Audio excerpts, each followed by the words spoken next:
प्रेम से बोले शंकर भगवान की जय। हर हर महादेव। देवों का देव महादेव जी के चरण में प्रणाम करती हूँ, मेरा प्रणाम स्वीकार हो। माता गौरी पार्वती के चरण में प्रणाम करती हूँ, मेरा प्रणाम स्वीकार हो।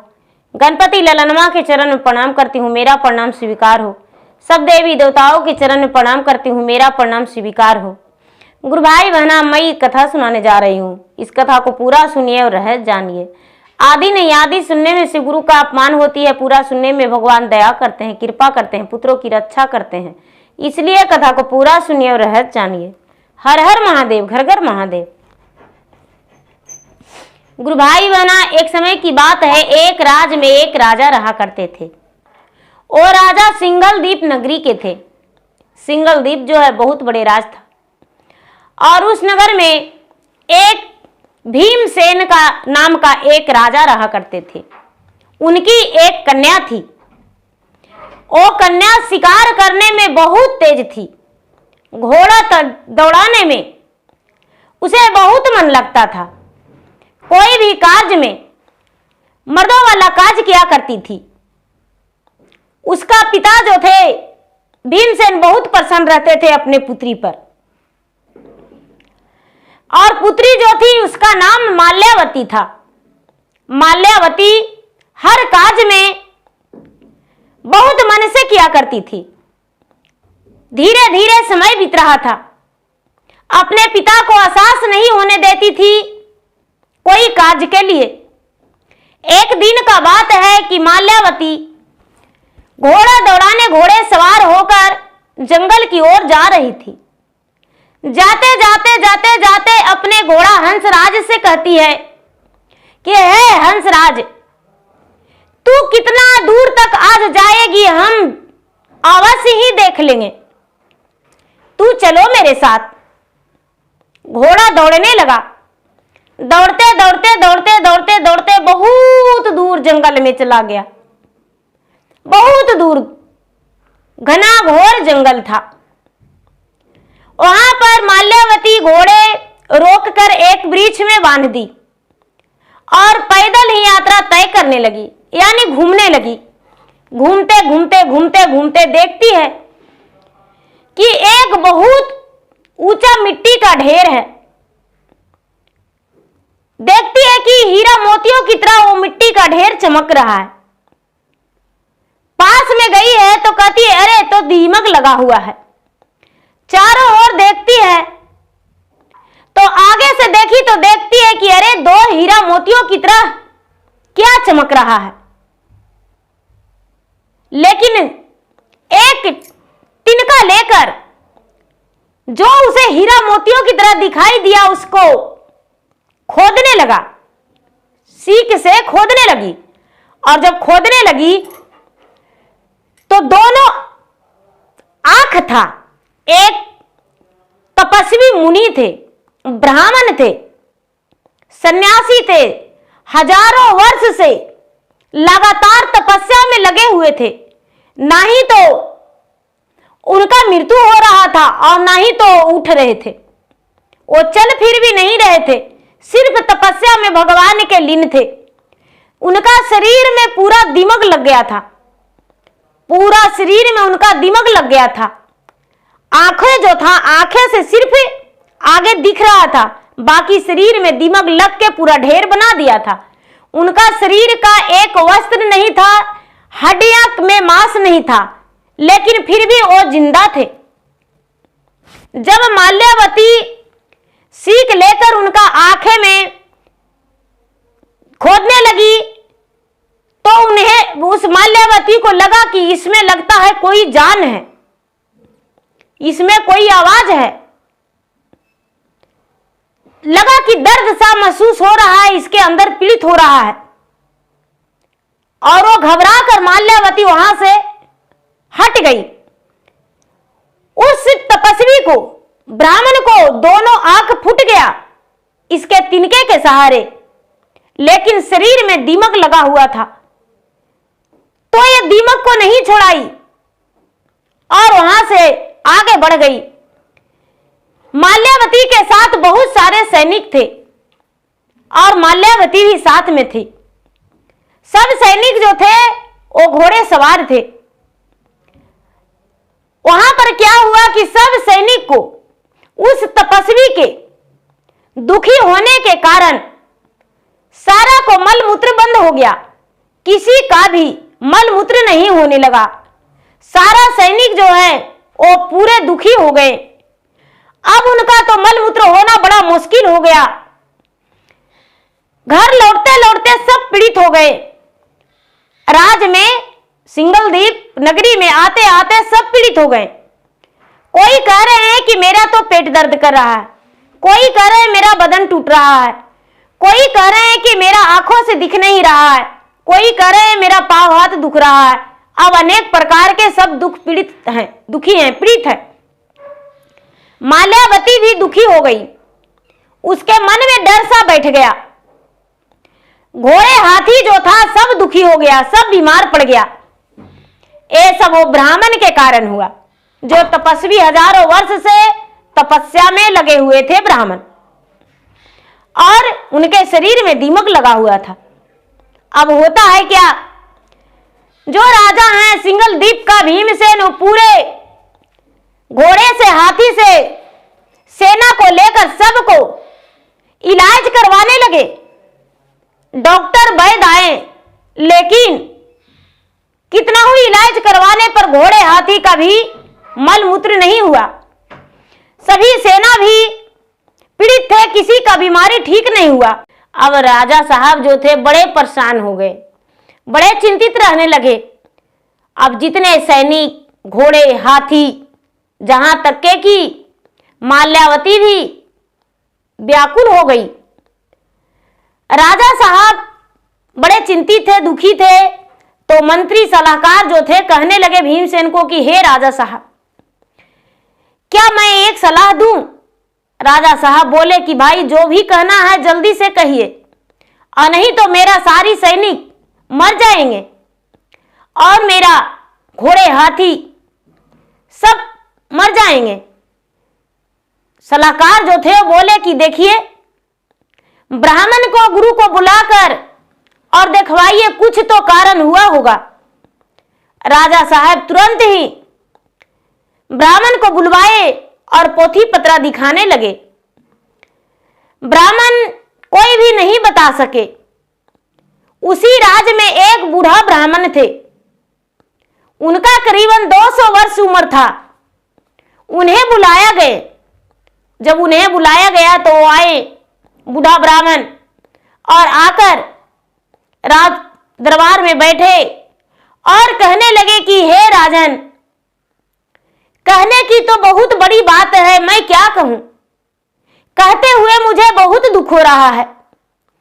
आपकी पुत्री माल्यावती के हाथों बहुत बड़ा अपराध हुआ है। राजा बोले कि मेरा माल्यावती क्या अपराध किया है? हे राजन, एक तपस्वी ब्राह्मण हजारों वर्ष से लगातार तपस्या कर रहे थे। तिनके के सहारे उनका दोनों आंखें फोड़ दी है। वो ब्राह्मण पीड़ित हो गए हैं, वो तपस्वी पीड़ित हैं, और उनका दिल दुखी होने के कारण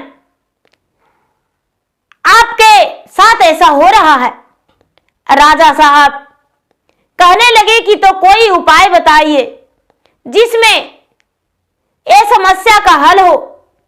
ब्राह्मण बोले, बूढ़ा ब्राह्मण, हे राजन, आप उसी मुनिवर के पास जाइए, तपस्वी के पास जाइए, और जाकर उनको सेवा कीजिए, उनको प्रसन्न करने का कोशिश कीजिए, तभी कुछ हो सकता है।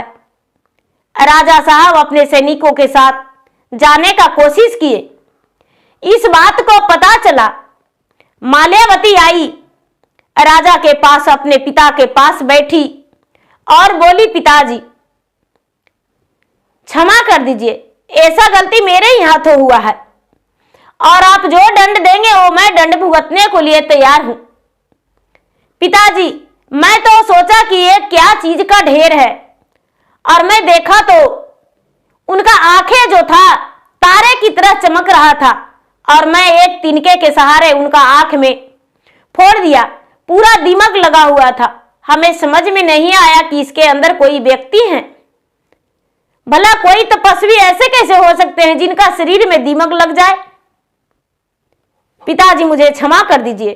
राजा साहब बोले, बेटी इसमें तुम्हारा कोई गलती नहीं, किसी इंसान से गलती हो सकता है।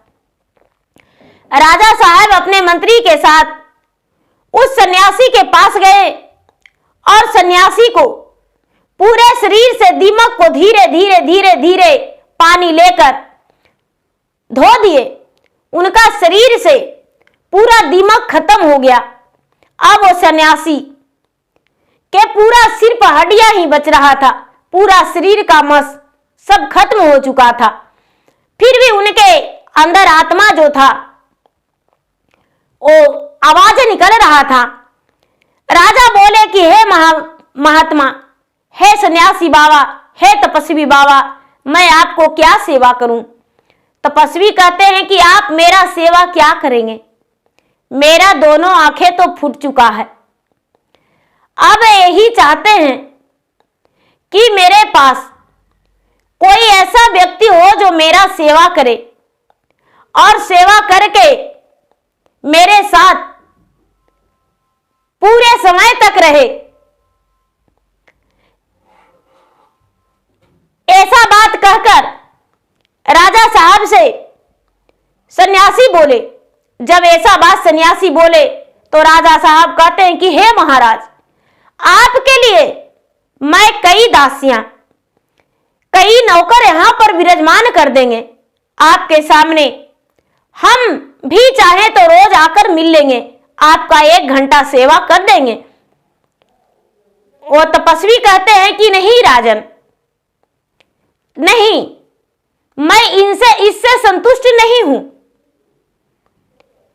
आपका समस्या का समाधान एक ही चीज में हो सकता है। मेरा 1000 वर्ष उम्र हो गया है, मैं एक तपस्वी हूं, मेरा दोनों आंखें फूट चुका है, आंखों का रोशनी खत्म हो चुका है। इसीलिए आपकी पुत्री माल्यावती है, उससे विवाह करके उसको अपना पत्नी स्वरूप स्वीकारेंगे और वो मेरा सेवा करेगी, मेरे कुटिया में रहेगी, तभी आपका राज कुशल पूर्वक हो सकता है, और नहीं तो पूरे राज नष्ट हो जाएगा। हम श्राप दे देंगे जिसमें आप कभी जीवन में खुश नहीं रहेंगे। मैं एक बहुत बड़े तपस्वी हूं। ये बात सुनकर राजा का रोम रोम कांप गया, पूरे रोमते खड़े हो गए। राजा का आंखों में पानी भर आया, सीना में दर्द हो गया, कलेजा जो था फटने लगा और सोचते हैं कि हे भगवान, हे महादेव, ऐसा कैसे हो सकता है? ये तो हैं जो 1000 वर्ष उम्र के हैं और ये कह रहे हैं कि इनका बेटी से ब्याह करेंगे। मेरा माल्यावती सिर्फ 18 साल की है और ऐसा नहीं हो सकता है। हम अपने माल्यावती का विवाह इनके साथ नहीं कर सकते हैं। हाथ जोड़कर राजन बोले, हे महाराज, हे तपस्वी, मैं ऐसा नहीं कर सकता हूं। आपके साथ अपने भला फूल जैसी पुत्री को कैसे विवाह कर सकते हैं? हम ऐसा नहीं करेंगे। ऐसा बात सुनकर तपस्वी कहते हैं कि तब तो हम श्राप दे देंगे जिसमें आपका पूरा कुशल पूर्वक राज नष्ट हो जाएगा। कहते हैं कि ठीक है, मुझे कुछ वक्त चाहिए और उसके बाद सोचेंगे और उसके बाद ही बताएंगे। राजा भीमसेन तपस्वी के पास से अपने नगर को लौट आए, अपने राजमहल लौट आए। मंत्री के साथ अब बड़े चिंतित रहने लगे, दुखी रहने लगे। उनकी पत्नी सुभद्रा कहती है, हे स्वामीनाथ, जब से आप तपस्वी के पास से आए हैं, आपकी चेहरे का खुशियां, होठों का मुस्कान और पूरी चैन छिन गया है। आखिर क्या कारण है? तपस्वी ने क्या बोले? राजा भीमसेन कहते हैं, हे रानी साहिबा, मैं किसी से नहीं बता सकता हूं। मेरे साथ कोई ऐसा बड़ी बात है जिससे मैं दुखी हूं। आखिर 1000 वर्ष का वो तपस्वी और मेरा माल्यावती के साथ विवाह करने को लिए कहता है। भला फूल से ऐसी राजकुमारी को ब्याह 1000 वर्ष के बूढ़े से कैसे कर सकता हूं? जो माल्यावती थी वो सुन रही थी सारी बातें। रानी कहती है, हे स्वामीनाथ, चाहे तो मुझे अपनी प्राण देना पड़े, क्यों ना मैं इस दुनिया से चला जाऊं, मेरा जीवन नष्ट हो जाए, लेकिन मैं अपने ही पुत्री को अपने हाथों गला नहीं घोट सकते हैं। हम ऐसा नहीं कर सकते हैं। राजा रानी दोनों बात करते करते आंसू गिरा रहे थे। तभी माल्यावती अपने कमरे से निकली, पिताजी के पास बैठ गई और कहती है, पिताजी, जो मैंने गलती किया हूं उसका गलती का पश्चाताप भी हम ही करेंगे। इसको दंड भी मुझे ही भुगतना पड़ेगा। पिताजी, आप हंसते हंसते खुशी खुशी उस सन्यासी के साथ मेरा विवाह कर दीजिए और हम उस सन्यासी के साथ अपना जीवन बिता लेंगे। राजा कहते हैं कि नहीं, कदापि नहीं, ऐसा कभी नहीं कर सकते हैं। हम उस 1000 वर्ष बूढ़े के साथ तुम्हारा विवाह नहीं कर सकते हैं। तुम अभी नादान हो, तू बच्ची हो, तुम्हें नहीं पता खुशियां क्या होता है, जिंदगी क्या होता है, इसके बारे में तुम्हें पता नहीं है। माल्यावती बोली, पिताजी, मैं छोटी सी हूं, लेकिन मैं अपने जिंदगी के बारे में पूरा के पूरा ख्याल रखने को लिए जानती हूं, इसलिए मेरा विवाह उस तपस्वी के साथ कर दीजिए। राजा तैयार नहीं हुए। राजा जब तैयार नहीं हुए तो माल्यावती ने क्या की, गेरुए रंग वस्त्र धारण कर ली, एक सन्यासी का रूप धारण कर ली और सन्यासी का रूप धारण करके अपने पिता के चरण छू के, माता के चरण छू के आशीर्वाद लेकर कहती है कि माता, मैं आपकी घर से एक सन्यासी रूप धारण करके और वन में जा रही हूं। वन में उस सन्यासी के पत्नी बनने के लिए मैं जा रही हूं। अपने पिता से भी कहती है, पिताजी, बेटी का तो घर से डोली ही उठती है, लेकिन आपकी घर से बेटी एक सन्यासी रूप में जा रही है। पिताजी, मुझे क्षमा कर दीजिए, मैं अपने आंखों के सामने अपने माता पिता को दुखी नहीं देखना चाहता हूं। पिताजी, पूरे जितना घोड़े, हाथी, सैनिक सभी लोग परेशान हैं, सभी लोग दर्द से पीड़ित हैं, इसीलिए मैं नहीं चाहता हूं कि पूरे लोग पीड़ित रहे और मैं अपने आंखों से कैसे इतना देख सकती हूं। पिताजी, मैं जा रही हूं, आशीर्वाद दीजिए। राजा रानी दोनों आहे भरे अपने पुत्री को सर पे हाथ फेर दिए, गाल को चूमे और कहते हैं कि ठीक है, जाओ, लेकिन अपना पैर डगमगाने मत देना। जब माल्यावती वन की ओर जाने लगी पैदल की रास्ते, तो राजा मन ही मन सोचते हैं कि हे भगवान, गौतम ऋषि के पत्नी जो थी वो भी पांव लड़खड़ाई थी, तो श्राप देने पर वो भी पत्थर बन गई थी। हो सकता है मेरा माल्यावती का पांव लड़खड़ा जाए, तो पता नहीं उस सन्यासी क्या करेगा, मेरे पुत्री के साथ क्या श्राप देगा। हे भगवान, अब तो आप ही सहारा है महादेव, आपके अलावा दुनिया में कुछ भी नहीं। आप ही देव आदि देव महादेव हैं, तीनों लोक के मालिक हैं, कैलाशपति हैं, इसीलिए आप ही मेरा पुत्री को रक्षा करिएगा। और ऐसा करके राजा मन ही मन सोचने लगे अनेकों प्रकार के बाद, अपने आंखों से गंगा जमुना मोतियों की लार बहाने लगे। रानी तो रोए जा रही थी, उसका मुंह से तो आवाज ही नहीं निकल रहा था।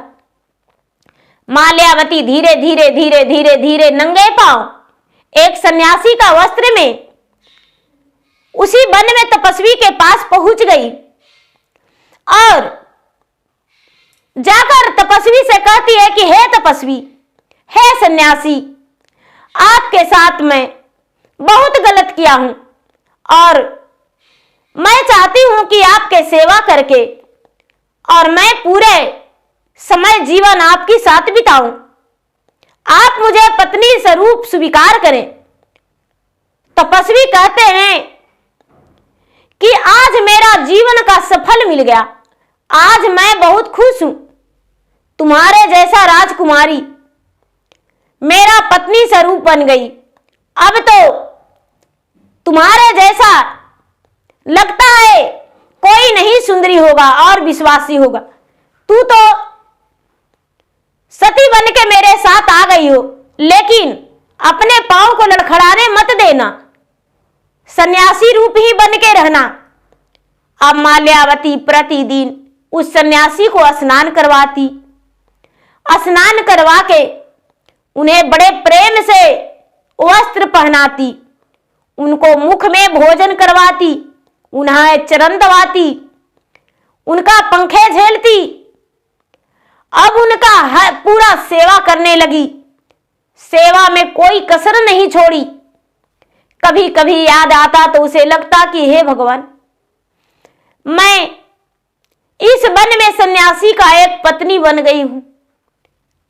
आज मेरे गलती के कारण मुझे इतना बड़ा दंड मिला। आज मैं महलों का एक राजकुमारी थे और महल के राजकुमार के साथ विवाह करते और दोनों कितने मस्त मगन बिताते जिंदगी। आज तो इस सन्यासी से मेरा कोई सुख नहीं। हे भगवान, मैं क्या करूं? इनका तो जब जीवन बीत जाएगा, मृत्यु को ये प्राप्त हो जाएंगे, तो इस वन में अपना जीवन कैसे पूरा लंबी उम्र काट सकते हैं। और माल्यावती बड़ी चिंतित रहती थी। प्रतिदिन वो नदी में स्नान करने जाती थी और स्नान करके नदी से ही जल लाती थी और उस सन्यासी को स्नान करवाती थी। सन्यासी इसको पकड़ के मंदिर ले जाती थी, पूजा पाठ करवाती थी। अब धीरे धीरे समय बीता, 1 वर्ष, 2 वर्ष, 4 वर्ष। राजा जो थे, राजा सप्ताह दिन पर जाकर अपने पुत्री से मिल लिया करते थे। पुत्री अपने पति के साथ बैठी रहती थी, सन्यासी को सेवा करती रहती थी, कभी भोजन कराते रहती थी, कभी स्नान कराते रहती थी। राजा देखकर आंखों में आंसू भर के लौट जाया करते थे, अपने पुत्री से बात नहीं करते थे। एक दिन की बात है, सुबह सुबह माल्यावती नदी में स्नान कर रही थी और स्नान करके वस्त्र बदल रही थी। तभी सूरज पुत्र अश्विनी कुमार वहां आए और उनके दोस्त, अश्विनी कुमार का दोस्त, दोनों वहां आए नदी के आरार पर और कहने लगे कि अरे तू कौन हो? तुम तो देखने में लगता है कि कोई अप्सरा हो, बड़े सुंदर हो, तुम मुझसे विवाह कर लो। माल्यावती राजकुमारी कुछ नहीं बोली। उसके पीछे पीछे अश्विनी कुमार आ गए और उनके दोस्त भी आ गए। तो देखते हैं कि यह लड़की नदी से पानी लेकर आई और इस सन्यासी हजारों वर्ष बूढ़ा व्यक्ति को स्नान करवाई और स्नान करवा के और उसे वस्त्र बदल के पूजा करवाई और उसके सेवा की, भोजन अपने हाथों से खिलाई। ये सब देखकर वो कहते हैं कि अरे इस बूढ़े व्यक्ति के माया के जाल में क्यों फंसी हो? मैं तो इंद्रदेव के पास से आया हूं। इंद्रदेव जो हैं पूरे इंद्रलोक का राजा हैं और मैं सूरज पुत्र हूं, ये इंद्रदेव का पुत्र है। आप चाहें तो मुझे दोनों में से एक पति स्वरूप एक का स्वीकार कर सकते हैं। आप एक से विवाह कर लीजिए। माल्यावती कहती है कि नहीं, जो मेरा भाग्य में लिखा है वो हो गया, अब हम दूसरे पति को नहीं चुन सकते हैं। आप चाहे इंद्रलोक का राजा रहिए, या तो ब्रह्मलोक का रहिए, या तो विष्णु लोक का रहिए, लेकिन हम आपसे विवाह नहीं कर सकते हैं। सती नारी वही होती है जो एक ही पुरुष पे जिंदगी बिता दे। सती नारी वो होती है जिसका पांव नहीं लड़खड़ाए। सती नारी वो होती है जो पर पुरुष का कभी नजर उठाकर नहीं देखे। इसीलिए मैं आपके साथ विवाह नहीं कर सकती हूं, आप यहां से जाइए। सूरज पुत्र अश्विनी कुमार और इंद्र पुत्र दोनों कहते हैं कि तुम मुझे ठुकरा रही हो, तू पछताओगी। यदि तू मुझसे ब्याह करने को लिए तैयार हो जाएगी तो हम तुम्हें इस मृता भुवन में नहीं रहने देंगे, हम तुम्हें अपने लोक में लेकर जाएंगे। राजकुमारी माल्यावती कहती है कि नहीं, मैं एक सन्यासी का पत्नी हूं और मैं ऐसा नहीं कर सकती हूं। मैं देखो वन में जाती हूं और वन में जाकर अनेकों प्रकार के फल लाकर अपने पति को भोजन कराती हूं और खुद का भी भोजन करती हूं। मेरे पिताजी बहुत बड़े राजा हैं, बहुत बड़े राजा हैं, इतना बड़ा राजा है कि उनका राज कितना बड़ा है, लेकिन उनका राज का एक अन्न भी मैं ग्रहण नहीं करती हूं, एक वस्त्र भी नहीं ग्रहण करती हूं। जहां तक के कि अपने पति का इस जगह पर बैठा के गांव-गांव में भीछा मांगकर और लाती हूं और अपना परवरिश मैं खुद करती हूं। इसीलिए मैं आपको हाथ जोड़कर विनती करके कहती हूं कि आप यहां से चले जाएं। तभी कहते हैं कि तो ठीक है, एक उपाय मेरे पास है, क्या आप स्वीकारेंगे? कहते हैं कि ठीक है, क्या उपाय है बताइए। अश्विनी कुमार बोले कि हम सूरज पुत्र तीनों एक हड्डे गड्ढे जवान बन जाएंगे, जिसमें से एक का पति तुम्हें स्वीकारना होगा। ये जो हजारों वर्ष का तपस्वी है, इसे भी एकदम सुंदर नौजवान बना देंगे और उसमें से एक का अपना पति स्वीकार लेना। कहती है कि नहीं, मैं 1000 वर्ष बूढ़े से शादी किया हूं, मैं नहीं चाहता हूं कि मेरे पति एक नौजवान सुंदर बन जाए। जो तपस्वी हैं कहते हैं कि अरे पगली, बोलो कि हां, हम भी जवान हो जाएंगे और तुम भी जवान हो, तो मेरा जीवन और तुम्हारा खुशी खुशी कटेगा। और जब चुनने का बर आएगा तो तुम मुझे स्वीकार कर लेना और बोलना कि आपसे शादी करेंगे और हम तुम्हारे साथ पूरे 7 जन्म तक साथ रहेंगे, तुम्हारा जीवन दाता बन के रह जाएंगे। माल्यावती सोचती है कि यह मौका अच्छा है, ये मौका बहुत अच्छा है। बोले कि तो ठीक है, मेरे पति का नौजवान और सुंदर बना दीजिए। अब हुआ क्या, अश्विनी कुमार अपने पिता सूर्यदेव से कहते हैं, हाथ जोड़ के सुमरन करके कहते हैं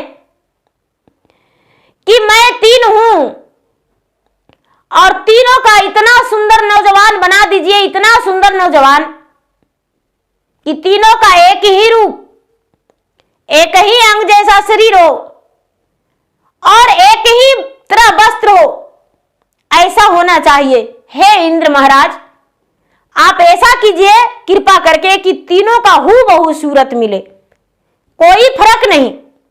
अब इंद्र महाराज के कृपा से, सूर्य भगवान की कृपा से हूबहू तीनों का रूप, तीनों का सुंदरता, तीनों का चेहरा मोहरा एक ही हो गया, कोई फर्क नहीं, कोई अलग नहीं। और जब ऐसा देखती है राजकुमारी माल्यावती तो सोचती है कि हे भगवान, अब मैं अपना वर किसे स्वीकारूं? तीनों तो एक ही तरह लग रहे हैं। अब मेरे पति जो थे 1000 वर्ष के थे, लेकिन वो तो सुंदर नौजवान 25 वर्ष के हो गए हैं। तीनों एक ही लग रहे हैं, तीनों का रूप एक है। मैं कैसे अपना पति स्वीकारूं? किन्हें बनाऊं? आज मेरा पतिव्रता धर्म टूट जाएगा। आज मैं एक गलत और बदचलन हो जाएंगे।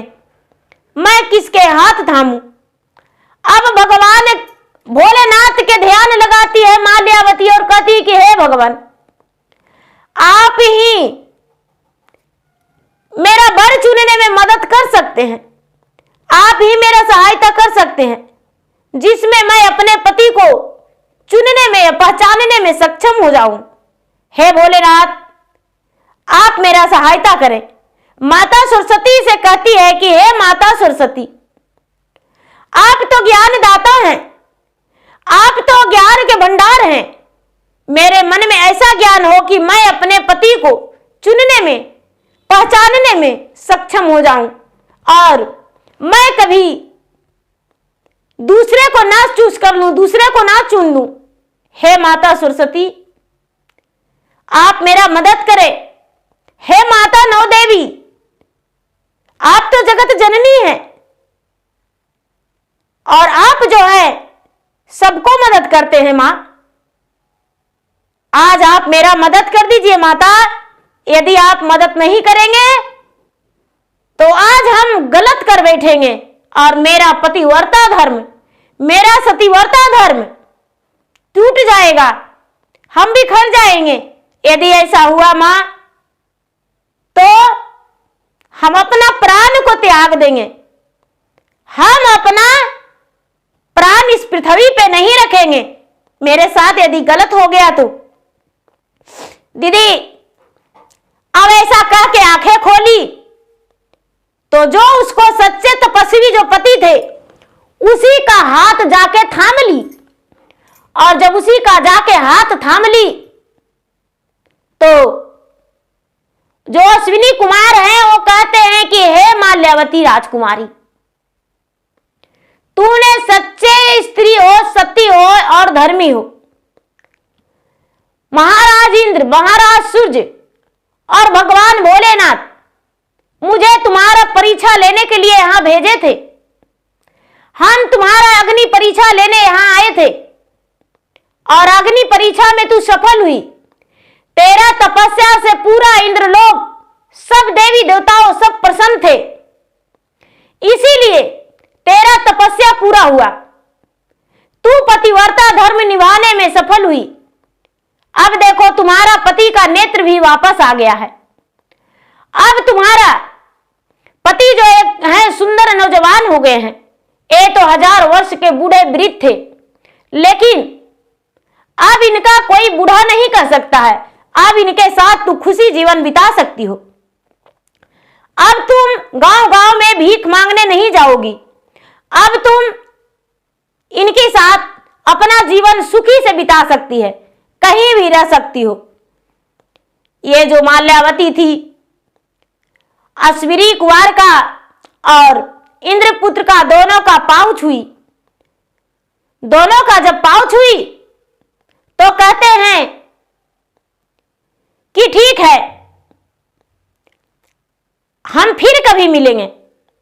तपस्वी से कहते हैं कि देखिए तपस्वीरा, आप तो एक तपस्वी थे, लेकिन पूरे इंद्रलोक में, पूरे देवलोक में मुझे पूजा पाठ का कोई करने का दर्जा नहीं दिए हैं। कोई भी स्थान मुझे पूजा पाठ का नहीं मिला है। क्या आप मुझे दिलवाएंगे? कहते हैं तपस्वी की हां, एक तपस्वी होने के कारण मुझे इतना शक्ति है कि हम आपको दिलवा सकते हैं, आपके हाथों आहुति करवा सकते हैं, यज्ञ करवा सकते हैं। कहने लगे कि कहां? तो मेरे माल्यावती के पिता, जो मेरा पत्नी हुई माल्यावती के पिता जो हैं भीमसेन, उनके दरवाजे पर जाकर यज्ञ करेंगे और उसी यज्ञ में आपका साथ रखेंगे और आपका वहां गुरु बनने का आदेश देंगे। आपको कई शिष्या रहेंगे और आप जो है महान बनेंगे। कहने लगे कि ठीक है। एक बोले कि समय बीतने दीजिए। समय बीतते बीतते महाशिवरात्रि के दिन सभी देवी देवताओं का पट खुल जाता है। 33 करोड़ देवता का आवाहन होती है। 33 करोड़ देवता जो हैं दरवाजे पर विराजमान होते हैं और 33 करोड़ देवता पूरे अपने सैरानी में घूमते हैं और जो भी लोग चाहते हैं उनका वरदान मिल जाता है, पूरा हो जाता है। महाशिवरात्रि का दिन जो है पूरे 12 महीने में एक दिन बहुत शुभ दिन मानी जाती है। महाशिवरात्रि के दिन आपका हम ये वरदान पूरा कर देंगे। बोले कि ठीक है। अश्विनी कुमार और देवेंद्र का पुत्र दोनों वहां से चल दिए। अब दोनों पति पत्नी माल्यावती और जो तपस्वी हजारों वर्ष के तपस्वी थे, दोनों अपना वन में ही जीवन बिताने लगे। धीरे धीरे समय बीत रहा था। समय बीतते बीतते दोनों खुश रह रहे थे। 8वें दिन उसके पिता प्रतिदिन आते 8वें दिन आते थे अपने पुत्री को और अपने बूढ़े वृद्ध जमाई को देखकर लौट जाया करते थे। कभी बात नहीं करते थे क्योंकि वो मन ही मन बड़ी दुखी रहते थे। जब राजा भीमसेन आए तो माल्यावती को देखते हैं कि मेरा पुत्री कितना बात चलन हो गई। किसी पर पुरु के इसके पास बैठकर बाहों में बाहें डालकर आंखें में आंखें मिलाकर कितना हंस हंस के बात कर रही है। लगता है इस तपस्वी को मार डाली। हे भगवान, ऐसा ही करना था तो तपस्वी से ब्याह क्यों की।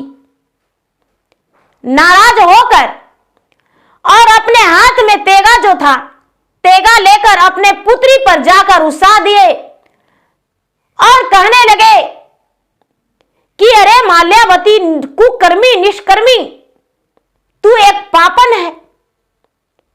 अरे तू अधर्मी हो, मेरा राज से इसी वक्त निकल जाओ। सबसे पहले बताओ कि जो तपस्वी था उस तपस्वी के साथ तूने क्या किया? क्या उस तपस्वी को तूने मार डाली? पहले ही तू आंख फोड़ दी थी और उसके बाद उसे मरवाकर और इस नौजवान के साथ तू हंस रही हो, बातें कर रही हो, मीठे मीठे बाहों में बाहें डालकर बैठी हुई हो। अरे जब ऐसा ही करना था तो तपस्वी से ब्याह क्यों की, ढोंग क्यों की, अपने राजमहल क्यों छोड़ी, सन्यासी वस्त्र क्यों पहनी थी, आज इतना सुंदर वस्त्र क्यों पहनी हुई हो। राजकुमारी माल्यावती हाथ जोड़कर अपने पिता से कहती है कि पिताजी, ऐसा कोई बात नहीं है। आप जैसा देख रहे हैं वो सच है, लेकिन आप जो सोच रहे हैं वो सच नहीं है। पिताजी, मैं आपकी पुत्री माल्यावती सती थी, सती हूं और सती रहूंगी। अपने पांव को लड़खड़ाने नहीं दिए। इनसे पूछिए ये कौन है।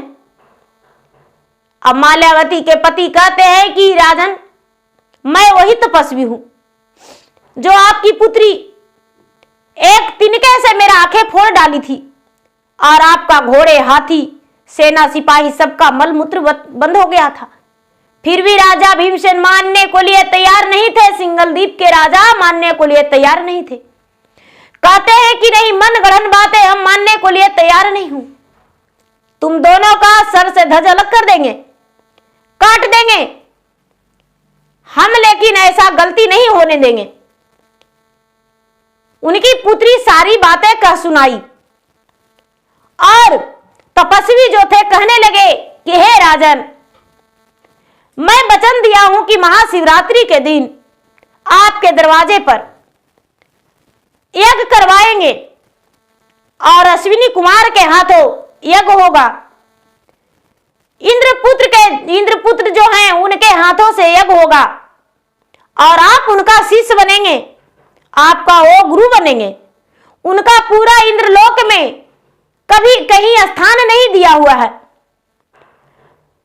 इसलिए आप उन्हें गुरु मानेंगे और आप अपने राज्य में कई लोगों के लाएंगे और वो शीश बनाएंगे लोगों के। राजा साहब इन बातों से बड़े खुश हो गए और कहने लगे कि तो ठीक है, मैं यज्ञ की तैयारी करता हूं, शिवरात्रि में कोई देर नहीं। शिवरात्रि का दिन आने से पहले राजा साहब यज्ञ की तैयारी कर दिए और यज्ञ की तैयारी करवा के अश्विनी कुमार को तपस्वी बुलाए और वहां पर गए। अश्विनी कुमार और इंद्रपुत्र दोनों गए। तपस्वी जो थे तपस्वी यज्ञ करने लगे। माल्यावती उनके संग में बैठी। जैसा ही गुरु ज्ञान देने लगे इंद्रदेव के पुत्र और सूर्य पुत्र, तभी इंद्रदेव वहां प्रकट हो गए और कहने लगे कि हे तपस्वी, ये क्या कर डाले हो, ये क्या कर रहे हो? यदि श्राप दे देंगे तो तुम नष्ट हो जाओगे, तुम्हारा जो शरीर है वो जल जाएगा, भस्म हो जाएगा। तुम इसे गुरु बनने का आदेश नहीं दे सकते हो। तपस्वी कहते हैं कि हे इंद्र महाराज, आप हैं तो इंद्रलोक के राजा, लेकिन मेरा राजा आप नहीं हैं। मैं यदि श्राप दे दूंगा तो पूरे इंद्रलोक नष्ट हो जाएगा, लेकिन मुझ पे कुछ नहीं होगा। इंद्र महाराज उसे श्राप दे दिए तपस्वी को। तपस्वी का कुछ नहीं हुआ। अब तपस्वी कहने लगे कि क्या मैं भी श्राप दे दूं? यदि श्राप दे देंगे तो पूरा इंद्रलोक सूखा पड़ जाएगा। इंद्रदेव हाथ जोड़कर और विनती की और कहने लगे कि हे महाराज, ऐसा मत कीजिए, मुझे क्षमा कर दीजिए, मुझसे गलती हो गया, भूल हो गया, अब दोबारा ऐसा गलती नहीं करेंगे। तपस्वी जो थे तपस्वी बोले कि तो ठीक है, इंद्रलोक में आपका पुत्र को भी जगह मिलेगा, सूर्य पुत्र अश्विनी कुमार को भी जगह मिलेगा और इन लोग भी वही का भागीदारी हैं और वही के अधिकारी हैं। जैसे 33 करोड़ देवता को स्थान मिला है, इन्हें भी स्थान मिलेगा। इंद्रदेव स्वीकार कर और अपने पुत्र स्वीकार कर उन्हें हाथ पकड़ के लेकर चले गए। अब उन्हें भी अधिकार वहां पूजा पाठ का मिल गया। किसी गलती के कारण दोनों को ये दंड मिला था, तो भगवान इंद्रदेव महाराज क्षमा कर दिए। जो राजकुमारी माल्यावती थी, माल्यावती अपने पिता से बोली, पिताजी, इतना दिन तक तो मैं इस सन्यासी के साथ अपना जीवन बिताया, लेकिन पिताजी, पति और पत्नी का रूप दोनों स्वरूप नहीं सुख भोगे हैं। इसलिए हम चाहते हैं कि आपके हाथों मेरा कन्यादान हो, आपके राज का लोग मुझे आशीर्वाद दे, आप अपने घर से डोली उठवाएं और विदा करें। राजा भीमसेन इस बात को सुनकर बड़े प्रसन्न हुए और बड़े खुश हुए और सोचने लगे कि अरे ये तो बड़ी खुशी का बात है, ये तो 1000 यज्ञ और 1 कन्यादान का पुण्य होता है बराबर। इसलिए अपने ही कन्या को यदि दान करके और हम डोली यहां से उठवा दे अपने आंगन से, तो बड़ा खुशी का बात है, सौभाग्य की बात है। राजा भीमसेन तुरंत ब्याह का तैयारी किए और अपने पुत्री को ब्याह के लिए स्वयंवर रचवाए और स्वयंवर में उस सन्यासी तपस्वी ब्राह्मण को बुलाए जो हजारों वर्ष तपस्या कर रहे थे। उन्हें वहां खड़े किए, अपने पुत्री को दोनों का हाथ में वरमाला दे दिए और दोनों का हाथ में वरमाला देकर दोनों वर वधू एक दूसरे को माला पहनाए। उसके बाद आंगन में बड़े प्रेम से दोनों का सभी के सामने विवाह हुआ। दोनों विवाहित जीवन में बंध गए और विवाहित जीवन में बंध के अग्नि का साक्षी मानकर फेरे लिए और फेरे लेकर पति पत्नी का स्वरूप दोनों स्वीकारे। और उसी राजमहल में, राजा के राजमहल में, क्योंकि एक लौती पुत्री थी माल्यावती, राजा भीमसेन का एक लौती पुत्री थी। राजा साहब अपने जमाई को घर जमाई रख लिए और जो राजकुमारी थी वो राजमहल में रहने लगी, सुखी जीवन बिताई। सारी सुख को भोग कर समय आने पर स्वर्ग की प्राप्ति हुई। तो गुरु भाई बहना,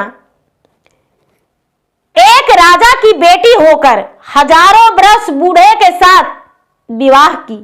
क्यों की, कैसे की, और अपना धर्म भी नहीं टूटने दी। तो गुरु भाई बहना, मेरा वीडियो अच्छा लगे तो मेरा वीडियो को लाइक करें, शेयर करें। चैनल पर नए हैं तो चैनल का सब्सक्राइब करें, बेल आइकन घंटी को दबाएं, जो कि मेरा वीडियो का नोटिफिकेशन सबसे पहले आपके पास जाए। आप मेरा वीडियो सुने और कमेंट बॉक्स में हर हर महादेव, जय शिव गुरु या तो ओम नमः शिवाय जरूर लिखें। धन्यवाद। हर हर महादेव, घर घर महादेव। प्रेम से बोलिए शंकर भगवान की जय।